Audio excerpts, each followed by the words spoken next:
Tema 7, subtema 1. Halo anak-anak, apa kabar? Semoga kalian di rumah selalu sehat dan juga semangat ya belajarnya. Nah, hari ini kita akan membahas tentang sumber daya alam. Tapi sebelum itu, Ibu ingin bertanya, apakah kalian pernah ikut sama ayah atau ibunya ngisi bensin di pom bensin? Nah, bensin itu terbuat dari apa ya? Ada yang tahu nggak? Nah, ternyata bensin itu adalah salah satu olahan dari minyak bumi. Warnanya pekat hitam seperti ini. Nah, minyak bumi itu diambil dari dalam perut bumi loh, yang merupakan hasil-hasil dari bangkai-bangkai hewan-hewan yang sudah mati, kemudian menjadi minyak dan kita buat di lepas pantai.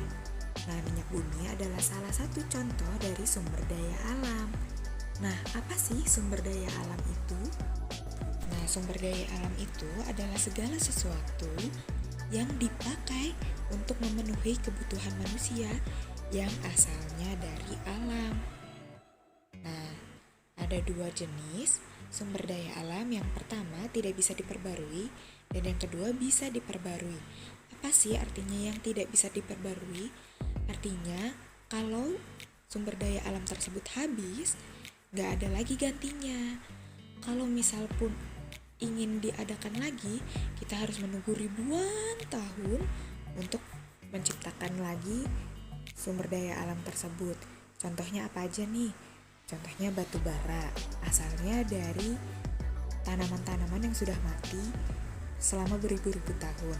Kemudian ada minyak bumi yang berasal dari plankton-plankton yang mati, tulang-tulang dinosaurus yang sudah mati yang berubah jadi minyak. Terus ada emas, ada nikel, ada perak, dan lain-lain sebagainya. Nah, yang kedua ada sumber daya alam yang bisa diperbarui, yang artinya akan selalu tersedia di alam, tapi perlu diingat, harus selalu dijaga agar keberadaannya tetap lestari. Contohnya, dari energi matahari, kemudian ada dari udara atau angin, ada dari air, ada juga dari uap yang ada di dalam perut bumi, dan masih banyak lagi yang lainnya. Apa aja sih manfaat sumber daya alam? Nah, kita bahas satu-satu ya. Kalau dari yang tidak dapat diperbarui, contohnya kan ada minyak bumi. Minyak bumi itu nanti diolah, bisa jadi gas, bisa jadi minyak tanah, bisa jadi bensin. Nah, manfaatnya apa aja? Bisa buat menggerakkan motor, bisa menggerakkan mesin, bisa menyalakan listrik, bisa juga untuk memasak.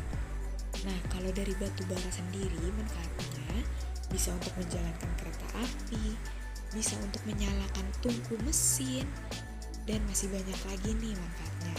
Kemudian kalau emas, perak, tembaga, kuningan itu bisa dijadikan perkakas, bisa dijadikan senjata, bisa dijadikan juga dengan perhiasan, atau bisa dijadikan sebagai uang.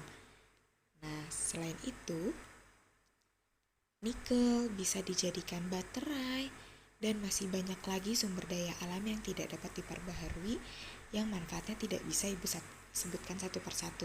Nanti coba cari sendiri ya. Yang kedua, ada sumber daya alam yang dapat diperbaharui. Apa aja sih manfaatnya? Nah, kemudian ada sumber daya alam yang dapat diperbarui. Contohnya matahari, bisa kita pakai untuk membangkitkan listrik, bisa buat membangkit atau memanaskan air, bisa juga buat mengeringkan pakaian, makanan, dan lain-lain, bahkan untuk menumbuhkan tanaman. Kemudian ada air. Air banyak banget ya manfaatnya di kehidupan kita, buat makan, buat minum, bisa buat mencuci, bisa buat mandi, bahkan bisa buat menyalakan listrik loh. Nah, kemudian ada dari angin. Angin apa aja manfaatnya? Bisa buat mengeringkan pakaian, bisa buat membangkitkan listrik, menjalankan perahu, dan masih banyak lagi. Kemudian dari panas bumi. Wah, kalian harus tahu energi panas bumi dapat dijadikan sebagai alat atau sumber lain untuk memasak dari bahan baku gas nih. Bisa buat menyalakan listrik juga. Banyak banget ya. Ada lagi dari nuklir. Nuklir bisa dibuat senjata, bisa juga dibuat sebagai alat membangkit listrik. Tapi tenaga nuklir perlu diawasi oleh ahli-ahli supaya manfaatnya tidak berbahaya ke kehidupan manusia. Nah, sekian dari penjelasan yang Ibu dapat sampaikan hari ini tentang sumber daya alam. Terima kasih sudah menyimak. Sampai jumpa di materi selanjutnya.